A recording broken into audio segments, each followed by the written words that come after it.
Looking at the beans, it's a 25 gram to 385 gram of water ratio. So these are the Pantheon beans. I'm actually going to let you have some of these in your hand. So this is a blend of 3 coffees. It's a coffee from Sumatra, coffee from Colombia, and coffee from Panama. So 2 Latin American coffees and 1 Asian Pacific coffee. It's always good to just kind of interact with it. Give it a smell. You can eat one if you want. Just kind of feel it. Also look at the shape of it. The shape makes a difference. Like certain beans are more round and certain are flatter. That's because it's actually 2 beans stuck together. 2 cherries stuck together. Alright, so we're going to prepare the water. Like I said, it was 25 grams of coffee. We're going to be using 385 grams of water.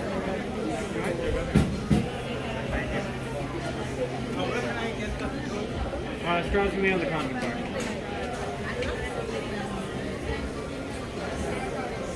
Very precise stuff here. Alright, so we're looking for 385. A little bit more. You were pretty close. You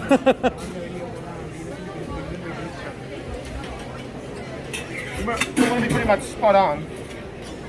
Up to half a gram one way or the other, okay, because it might evaporate, but no more than that. Stem.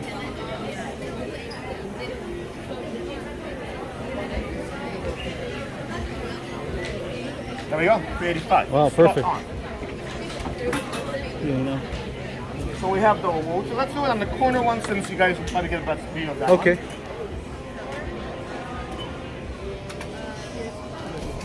The next step also will be very important because it determines the way this coffee will feel. It determines its body, its texture, and that is the filter.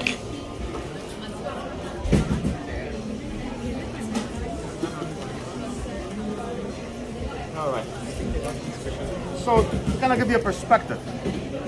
When you're making coffee in this fashion, right? This is a French press. French press is a high-bodied coffee.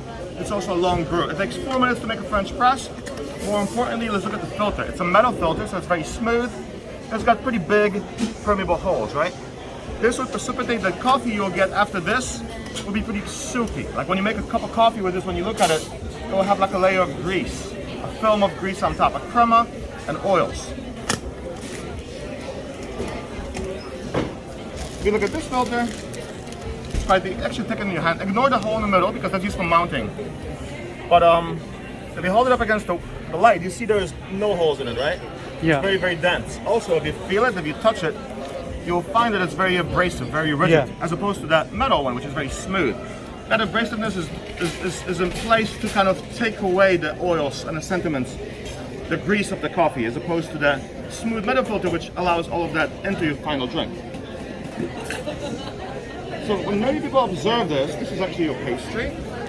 When many people observe it, they see this and they'll be like, oh, this looks so modern, this looks very innovative, but this is actually the oldest brewing method that's in this building. This was invented in 1835. Wow. So it's very old, it just looks kind of up to date, but this kind of gives away the history of it. So it's 1835 Germany, which is in the midst of the Industrial Revolution.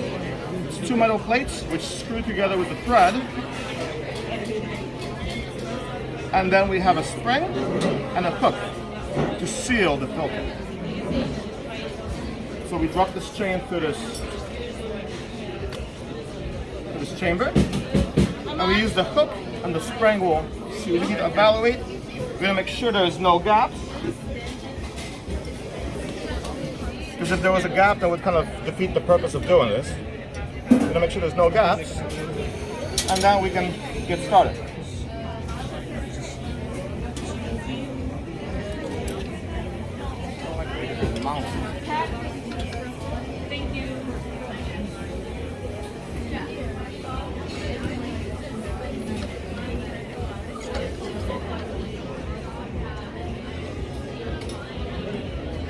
All right, that's how it should be. Okay, so we're gonna combine these chambers now, and we're gonna turn on the light. When this was originally conceived, this would have been an open flame, an open fire, like a Bunsen burner or a candle. This is a halogen bulb. It's a lot more efficient. It's also much safer. So now, what we have to do, to make this whole process possible, we need to create pressure in this chamber so that the water gets actually physically pushed out of it. Right now, when you look, there's two bodies in there. There's water and there's pressure, but you can only see the water. We're using the heat to build up the pressure in this chamber. This water is already around the boiling point. This water is about 198 Fahrenheit, so it's very, very hot. It shouldn't take us too long to get this water hot enough, to have enough pressure to actually be able to extract this water from here to here. As long as this here is cracked, as long as the circuit is open, the pressure will keep escaping. But when the water signals to us that there is enough pressure in there, we can close the circuit and extract the water to go up.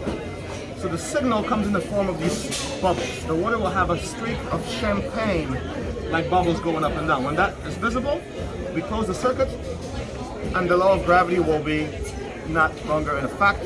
The water just gets pushed up. So let's wait for the signal.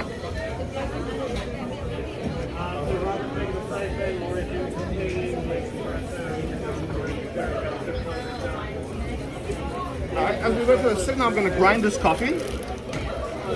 And then we'll talk about this coffee as well, because it's good to be able to evaluate what are you having today. And this is a very special coffee.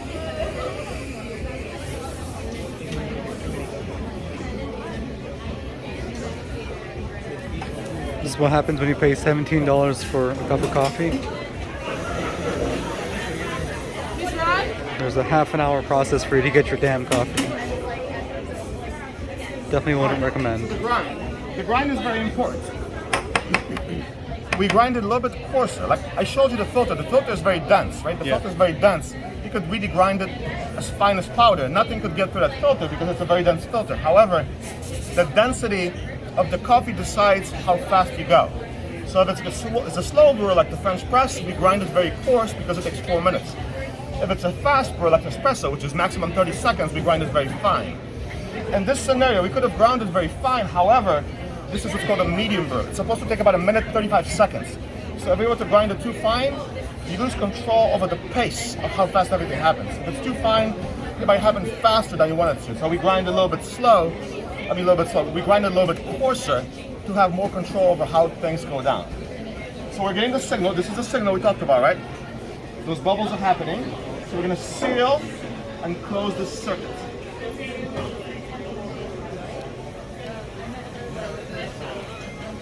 If you want to have a seat there, you're welcome to it. Oh, sure.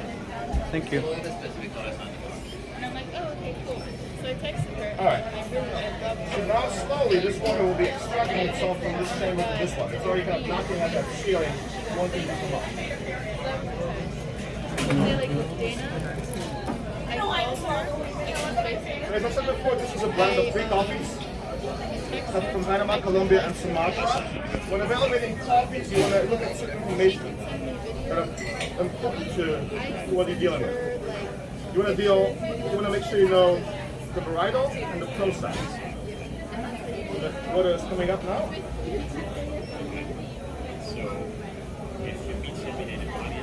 This is our autumn blend. We usually have the Pantheon in the fall. So it's not as bright as the summer rose, which is Paradisi. It has some citrus notes to it, but it's more chocolaty and bold. It's very, very tasty coffee. I don't know, say like, this is your thing, right? And you're like, oh my god, yeah. Wait, what's your Instagram? And you're like, oh,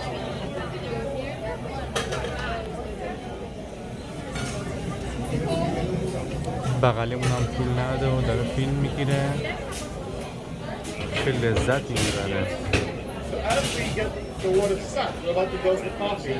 The principle of making this is going to be a very low body coffee, right? Kind of like a tea, almost like a wine. So the whole principle of making this coffee is that the barista doesn't interfere too much with the coffee, meaning you want to touch the coffee as little as possible. Because you're taking away the crumb, you're taking away the grease. So if you were to touch this coffee too much and risk over extraction, you basically will get just black bitter water. And that's not why you're paying $70. Right? You're paying $70 because we want to feel those deeper, subtle notes. So we don't want to over extract it. So right now we have enough. We always want to leave a little bit cooking at the bottom. This is tempered glass, but if you were to just keep heating it up infinitely, it's going to explode at some point. So we keep a little water down there. We have enough here to actually make this happen. So I told you we don't want to touch the coffee too much. One way we can ensure is to prime this water. We prepare this water so when we roast the coffee is already kind of immersing itself. We do it like this. We create this little storm. So tornado, if you will, inside this water. So when I see them, I roast the coffee, I haven't even touched it. The coffee is already dancing in the water. The next step is called blooming. It's like pouring water on the flower, file blows open. Same concept here. You want to rehydrate every single grind of this coffee so that you get maximum flavor out of it. Right now the coffee is in the water, but the water is barely light brown, where it should be releasing maximum flavor. It should be dark, right? So this is how you bloom. We're not immersing the coffee. We're just ensuring that all the grinds in the chamber are rehydrated, meaning that they're all wet. I told you this is a ratio of 25 grams to 385, right? If there's a chunk of coffee in it that's dry, let's say there's 5 grams of coffee in it that's dry, that chunk of dry coffee is not releasing any flavor, so you're dealing with 20 to 385, right? So you're going to make sure that every grind is wet, every grind is rehydrated. Otherwise, you disturb the ratio, and you're not getting maximum flavor out of it. So this is called blooming. This is not blooming the coffee, we're not immersing the coffee, we're blooming it open by rehydrating the coffee. Kind of create a crust of coffee floating on top of this water, yeah? Alright, now that we have it nice and bloom, this is where we actually immerse it. This is the actual brew.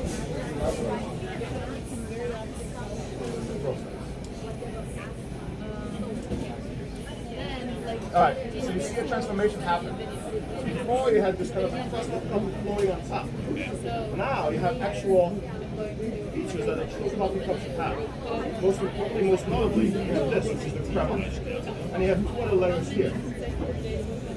All good coffee have these layers. If you're drinking coffee that doesn't have these layers, it's probably like an instant coffee. A coffee-like product, but coffee will always have these kind of layers. A proper coffee. Next step, we're going to turn the heat on. We're going to move it away from the heat source. And we're going to immerse it one more time.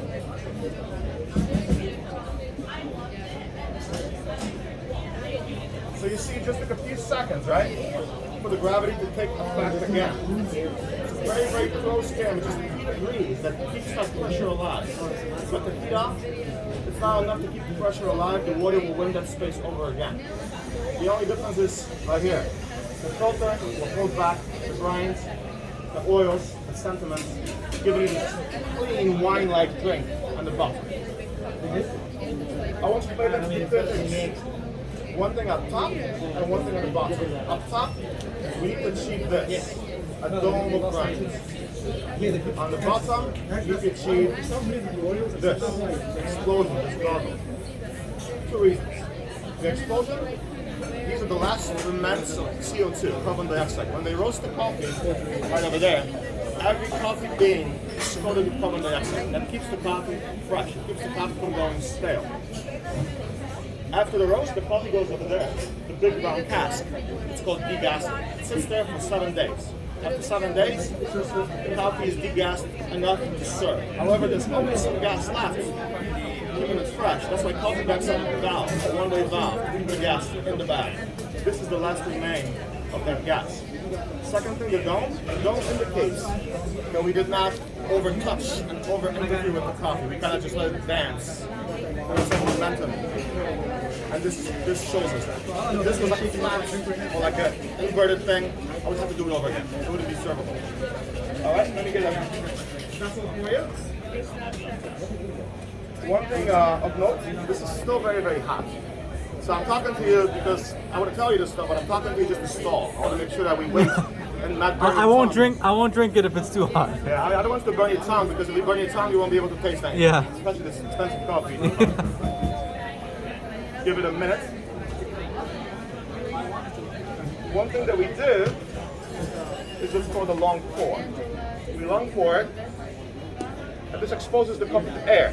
When you expose it to air, it does cool off a good amount, But you can see it's still piping hot. It's still got smoke coming off of it. Did you want any milk or anything like that on the side? Right now, no. I'd like to taste it, and then Sure. if I think it needs, On the side? sure. What kind of milk do you like? Just whole milk. Whole milk? Yeah. Or sir, do you have hazelnut?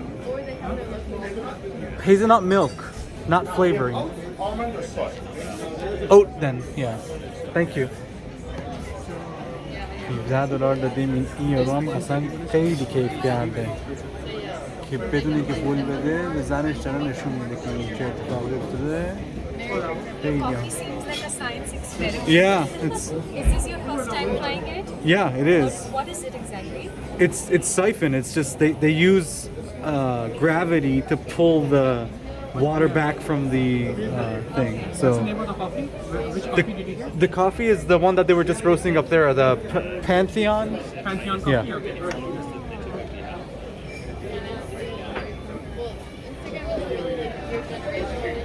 We would love to know if you enjoyed this coffee. Yeah, if it tastes bad, it would be the worst experience ever. Like 20 minutes of waiting and then just. But I'm sure it's gonna taste good. I asked the guy what's the difference. He said this is gonna be the smoothest, less acidic version of any of our blends of our extract.